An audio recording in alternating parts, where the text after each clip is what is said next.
They thought he was a freak and handicapped, but he would show them just how powerful he was. Yeah, his hands could have been used for good and could have continued the good name of the family business, but he chose a different path, an abusive, violent path, and because of this, he became hated in his community. He had done awful things and had not been held accountable. And because of this, his overinflated ego had created blind spots for the people coming for him, people who would have their justice one way or another, no matter the cost.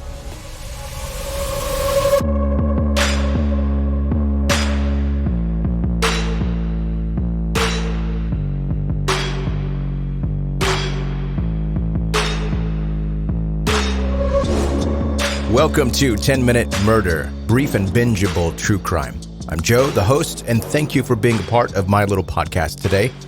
Was the intro kind of vague today? Yeah, a little bit. I do my best not to give away the whole story in 12 seconds, so sometimes it has to be a little ambiguous. And hey, if you're a new listener to this podcast, please subscribe where you are listening right now so that you can quickly and easily find 10-Minute Murder again when you want to listen. You can also connect with the podcast on social media. Links for that are in the show notes of this episode, or you can type 10-Minute Murder into the search of any of those social media platforms and you'll see it. Now, I'm going to be using a term today that may not be common to you, ectrodactyly. If you aren't familiar, you should definitely visit 10-Minute Murder on one of those social media sites and see the photos of what I'm talking about. It's a physical deformation that plays a pretty big role in the story today. And before I get going with the story, let me make it clear that I'm going to be using the terms freak and freak show as it relates to this physical disability, and not as a slight or a put down, but because the person we're talking about today was heavily involved in what used to be called freak shows. And freak shows sometimes traveled along with the circus. They don't call it that now because obviously it's super offensive, and you'll understand more once you hear the story, but I just wanted to make sure that you know that I'm just simply telling the story and no offense is meant by using the terms that can now be considered derogatory. Cool? Okay, let's get to it.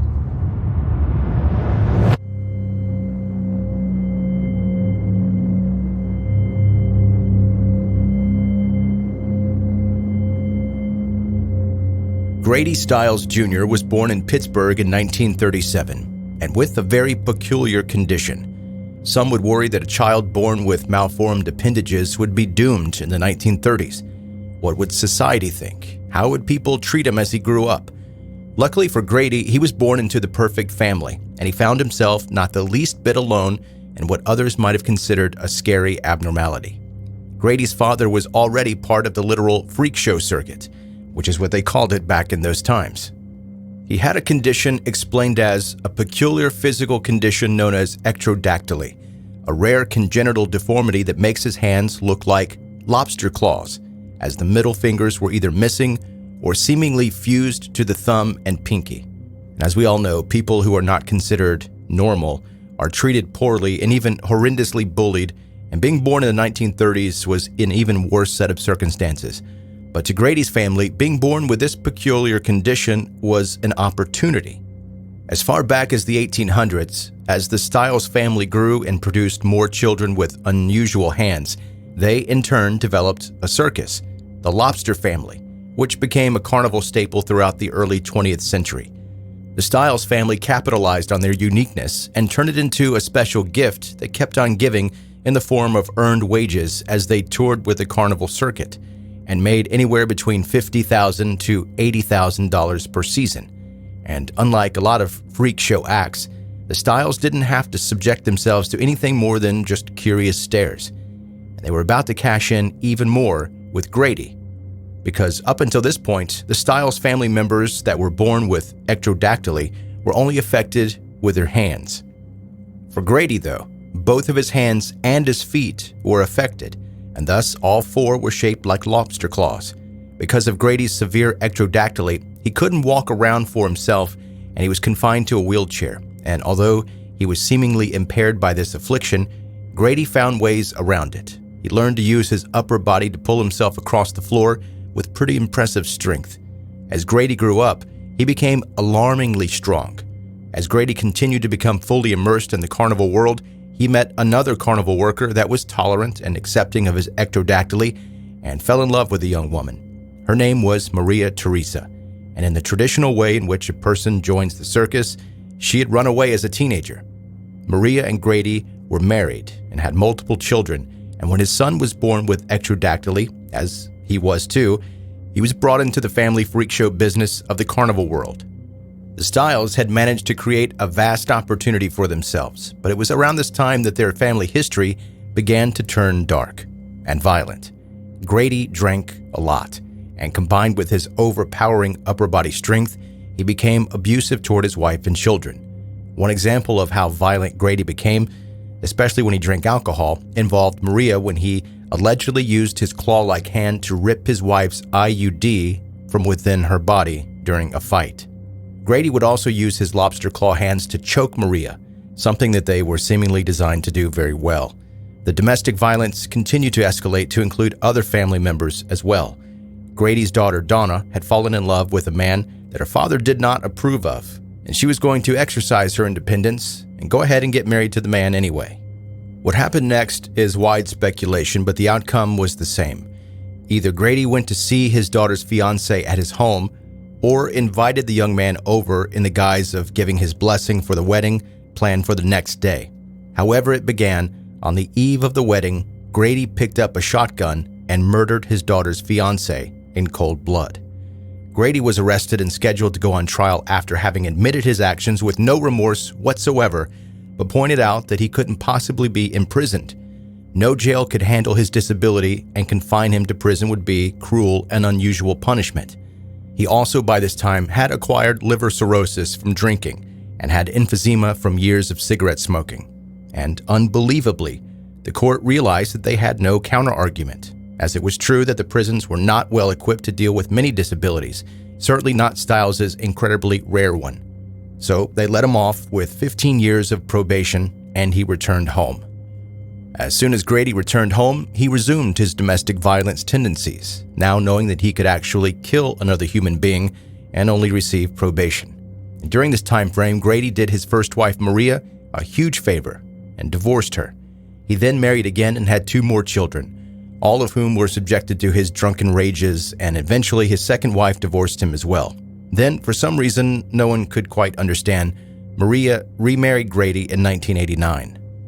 Maybe she thought Grady had overcome his violent tendencies and would treat the whole family better, but no. Grady Stiles had evaded prison and gained a sense of being above the law, and thus the beatings became more severe. His wife finally reached her breaking point, and according to one of Maria's sons, Grady Stiles III, his mother and father engaged in another physical altercation, and Maria commented out loud that, quote, something needed to be done about her husband. One of the kids repeated that to the neighbor's kids, telling them that something had to be done. That neighbor kid agreed to help her do something, and in return, Maria paid this 17-year-old neighbor, Chris Wynant, $1,500 to kill Grady. Maria concocted the plan with one of her sons, and with the hired help in place, Chris took the .32 caliber Colt he had purchased from a friend with him into the Stiles trailer and shot Grady dead at point-blank range, finally ending the violence that the entire family had been enduring for far too long. Chris Wynant, Maria Stiles, and Glenn Stiles were all immediately apprehended and tried. But the interesting thing about their defense, it was a testament to the fact that the abuse was so bad that the Stiles family didn't even deny that they had intended to kill Grady Stiles. Additionally, Maria spoke at length during the trial of Grady's domestic violence history, but stating that, quote, my husband was going to kill my family. I believe that from the bottom of my heart. In the end, the jury convicted Chris Wynant of second-degree murder and sentenced him to 27 years in prison. Maria and Glenn Stiles were charged with first-degree murder and were sentenced to 12 years in prison. And as the trial was proceeding, Grady Stiles, who was killed by a plan created by 2 chronic domestic violence victims and a neighborhood boy, was buried.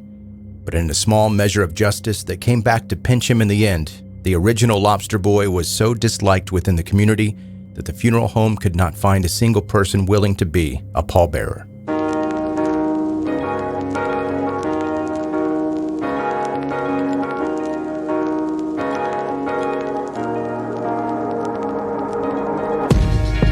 That's today's 10-minute murder, brief and bingeable true crime. Thank you for listening today, and as I mentioned at the beginning, Be sure before you go that you subscribe to 10 Minute Murder, wherever you're listening right now. Hit subscribe and you will never miss another episode in the future of this podcast. It also makes it easier to find the podcast. You don't have to remember the name 10 Minute Murder. I mean, it's pretty simple to remember. But if you just happen to not remember it, you can just open your podcast app and boom, there it is. You don't have to remember it. It'll be right there with all the other episodes. Also, you can see the visuals that go along with the episodes that you hear me talking about here if you connect with 10 Minute Murder on social media. I post photos on Facebook, Instagram, and Twitter. You can go there, follow the podcast, and see all of that. I don't post graphic photos, like crime scene photos that are all bloody and gory. I don't personally want to see that myself because I probably shouldn't tell you this, but I'm subject to nightmares. Like I'll get nightmares if I see too much of that gory stuff, which is weird being a guy that does a podcast about murder. And some of these episodes, even if I don't look at the photos, they give me nightmares. But I don't post that because I assume that you don't want to see it either. If you do, you can go and DuckDuckGo, Ask Jeeves, or Google, whatever it is that you use. You can find it yourself and torture your own eyeballs. That's your business. But I don't post that on there because I don't want to get banned and I don't like nightmares. Links for that are in the show notes of this episode. And lastly, before we go, if you have friends you think they might be into brief true crime stories like the one you heard today, be sure to let them know about 10 Minute Murder. Thanks for listening. Be safe and make good choices.